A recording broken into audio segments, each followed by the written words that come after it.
Soal berikutnya nomor 11. Perhatikan gambar berikut. Ada dua ikan. Yang pertama ikannya besar, nomor 1 ada di dekat permukaan. Kemudian gambar yang kedua ada ikan kecil yang ada di dekat dasar dari kolam. Nah, berdasarkan gambar di atas, pernyataan yang benar adalah titik-titik. Ini berkaitan dengan tekanan hidrostatis. Ingat tekanan hidrostatis bahwa semakin dalam maka tekanannya akan semakin besar ya. Coba kita cek nomor A.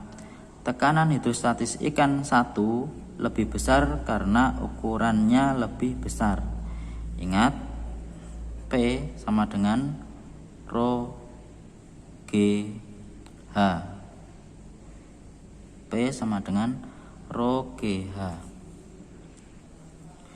Bahwa H adalah kedalaman, jadi tidak dipengaruhi oleh massa atau ukuran besar atau kecil. Jadi alasannya salah, ini pun juga nanti hasilnya salah. Nomor B, tekanan hidrostatis ikan 2 lebih besar karena ukurannya lebih kecil. Salah. Kemudian yang C, tekanan hidrostatis ikan 1 lebih kecil karena kedalaman letak ikan lebih dangkal. Nah, jadi ini betul, karena ini lebih dangkal sehingga kedalamannya kecil nilainya, maka diperoleh tekanan hidrostatisnya juga kecil. Jadi jawabannya C. Sedangkan yang D, tekanan hidrostatis ikan 2 lebih kecil. Salah ya, harusnya lebih besar. Baik, kita lanjut ke soal berikutnya nomor 12. Perhatikan ada ilustrasi atau paragraf fenomena terjadinya tsunami. Tsunami merupakan gelombang pasang yang terjadi akibat gempa bumi dangkal di dasar laut. Secara fisika, gelombang tsunami memiliki waktu rambat gelombang lebih lama dibandingkan dengan gelombang seismik untuk menempuh jarak yang sama. Selain itu, gelombang tsunami juga memiliki kecepatan yang lebih besar saat merambat di samudra dan energi yang dilepas atau diserap sangat kecil. Kecepatan gelombang tsunami bisa mencapai sekian kilometer per jam. Nah, ketinggian gelombang tsunami di dalam laut mencapai 30-60 cm dan total panjang gelombangnya yang besar mencapai ratusan kilometer. Nah, berdasarkan artikel tersebut, besaran-besaran gelombang, kata kuncinya adalah besaran, yang berhubungan dengan fenomena terjadinya tsunami adalah yang mana? Ingat, coba kita cek ABCD-nya. Ada sentimeter, kilometer per jam. Ini bukan besaran melainkan satuan, jadi salah. Kecepatan kilometer, salah, ini masih satuan.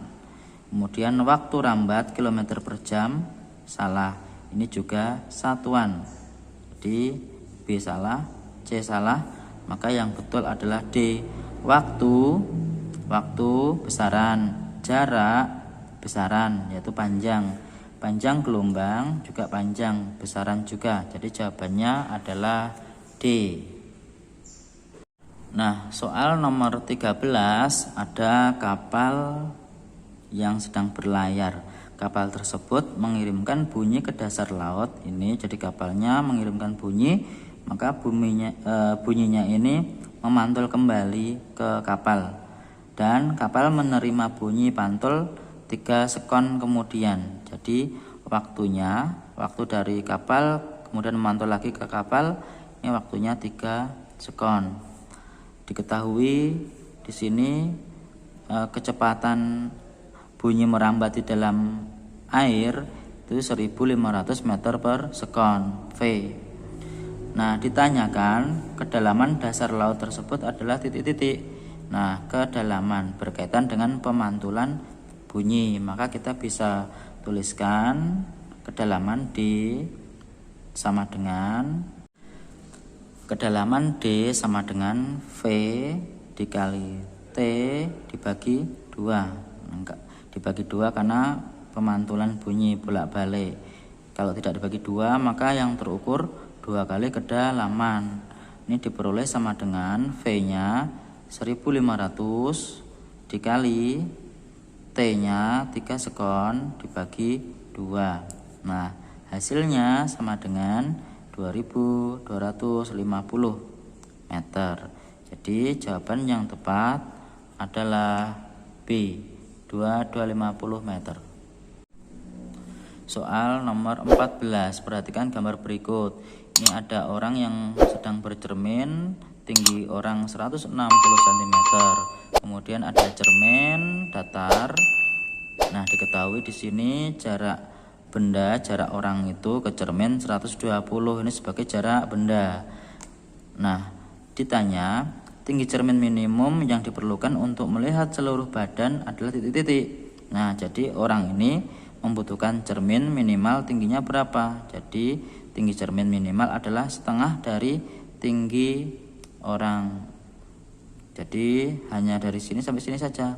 Maka orang ini bisa mengamati dari atas sampai ke bagian bawah. Jadi 80 tinggi cermin. Kemudian yang kedua, jarak bayangan yang terbentuk adalah titik-titik. Nah, ini bayangannya terbentuk dengan jarak sama dengan jarak bendanya. Jarak benda sama dengan jarak bayangan 120 cm. Maka jawaban yang benar adalah B, 80 meter dan 120 meter. Tapi kurang logis ini ya. Masa cerminnya tinggi banget begitu? Seharusnya ini 80 cm gitu ya. Ini C, M. Ini juga CM gitu bisa ralat. Ini juga semuanya sentimeter biar jawabannya betul. Itulah jawaban nomor 14, diralat satuannya sentimeter. Soal nomor 15, perhatikan gambar interaksi dua muatan berikut. Jadi ini ada dua muatan positif dengan positif berjarak R. Kemudian ini gaya tolaknya, yang pertama F ke sana, yang kedua F ke sana.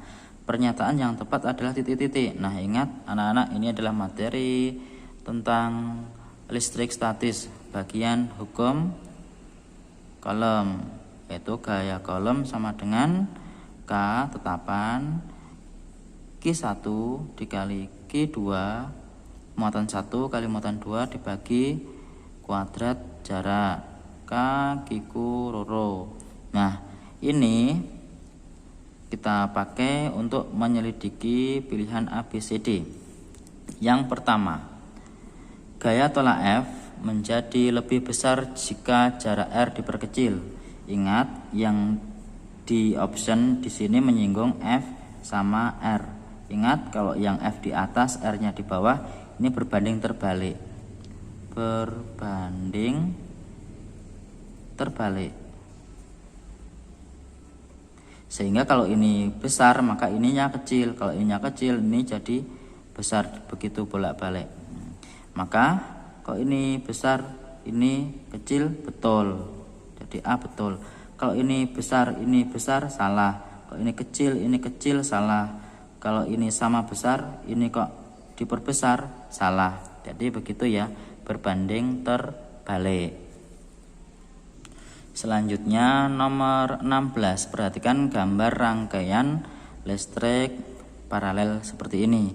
Ada baterai, tegangannya 12 volt, kemudian dihubungkan dengan kabel dan dua lampu secara paralel, di mana masing-masing hambatannya 40 ohm dan 60 ohm.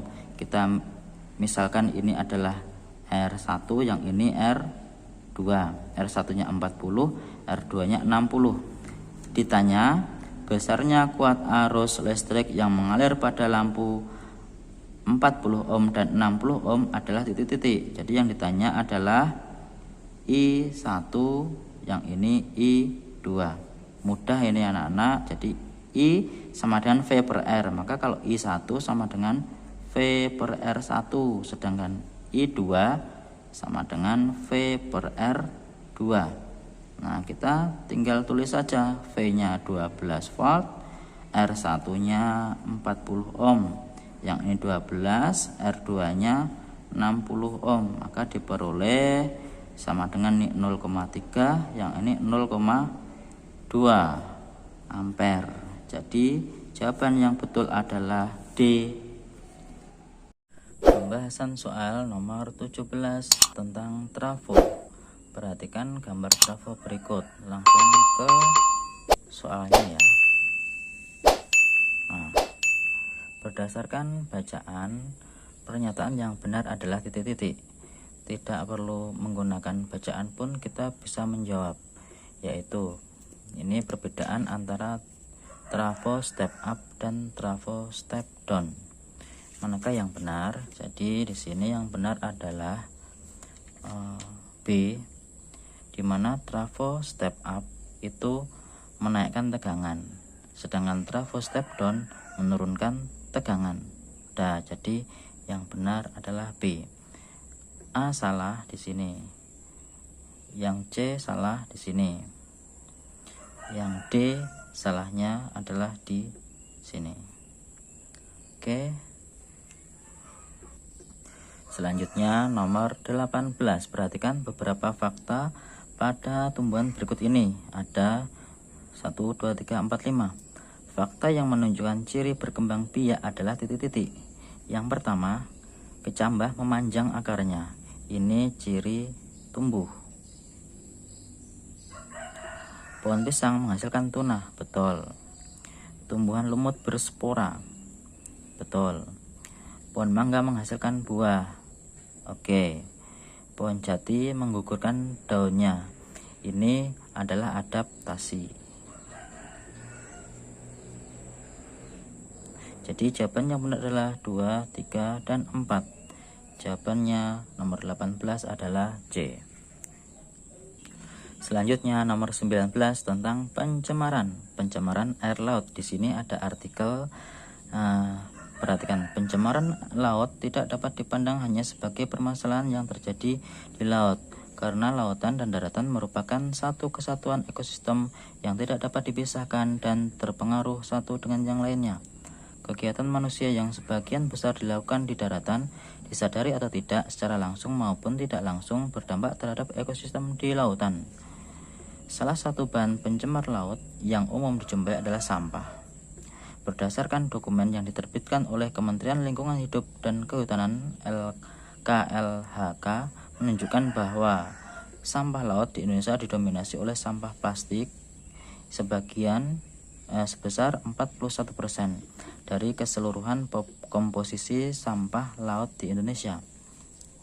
Sampah plastik ini dapat membunuh binatang laut. Makhluk-makhluk tersebut dapat terperangkap jaring ikan atau mati kelaparan sesudah memakan partikel yang tidak dapat diserap tubuhnya. Nah, setidaknya 90% burung laut mengonsumsi sampah plastik. Plastik dalam proses terurai akan mengeluarkan zat kimia berbahaya dan mencemari laut. Zat kimia yang berbahaya pada dosis yang besar dapat menyebabkan risiko kesehatan bahkan kematian pada hewan. Sedangkan zat kimia pada dosis yang rendah terakumulasi pada binatang dan dapat memasuki rantai makanan dan berakhir di meja makan kita. Nah, di sini disajikan tabel diagram lingkaran tentang apa ini komposisi sampah laut Indonesia tahun 2017. Nah, berdasarkan bacaan di atas, fakta yang terjadi di ekosistem laut Indonesia adalah titik-titik. Jadi kalian nanti bisa menemukan faktanya adalah yang ini. Burung laut menjadi hewan dengan angka kematian paling besar akibat pencemaran plastik di lautan. Jawabannya itu C, begitu. Kenapa? Di sini adalah fakta yang terjadi di ekosistem laut. Nah, kalau A, manusia yang hidup di daratan, ini tidak menunjukkan ekosistem laut. sampah plastik sebanyak 19% mendominasi pencemaran di laut Indonesia. Ini berupa pembahasan tentang sampah plastik, bukan ekosistem lautnya. Kemudian yang D, sampah plastik di laut dapat membunuh hewan karena mengeluarkan zat kimia berbahaya yang terakumulasi dalam dosis besar. Ini juga kurang tepat, jadi yang paling tepat itu C. Selanjutnya soal nomor 20. Perhatikan kunci determinasi berikut ini. Nah, pertanyaannya adalah kunci determinasi untuk tanaman padi adalah titik-titik.